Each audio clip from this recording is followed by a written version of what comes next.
কিংবদন্তি অভিনেতা Bernard hill মারা গেছেন। ৭৯ বছর বয়সে পৃথিবীর মায়া ত্যাগ করলেন তিনি। স্কটিশ লোকসঙ্গীত শিল্পী বারবারা ডিকসন টুইটারে বার্নার্ডের মৃত্যুর খবর জানান।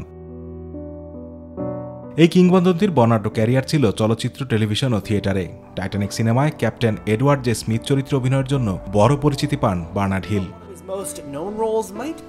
বর্ষিয়ান অভিনেতার মৃত্যুর খবর জানতে পেরে শোক প্রকাশ করেছেন অনুরাগীরা। টাইটানিক ও লর্ড অব দ্য রিংসে তার অভিনয়ের প্রশংসা করে শ্রদ্ধা জানিয়েছেন সিনেমাপ্রেমীরা।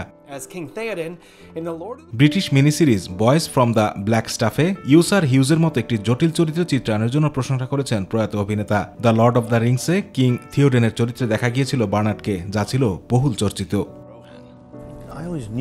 বার্নার্ড জেমস ক্যামেরনের টাইটানিক সিনেমায় ব্রিটিশ ক্যাপ্টেন ও নৌকর্মকর্তা ক্যাপ্টেন এডওয়ার্ড জে স্মিথের ভূমিকায় অভিনয় করেন। নৌকাডুবির সময় তার সেই শান্ত চেহারা এখনও ভুলতে পারেননি দর্শকরা। যেভাবে সবাইকে বাঁচিয়ে নিজেকে উৎসর্গ করেছিলেন সমুদ্রবুকে, তা ভোলার নয়।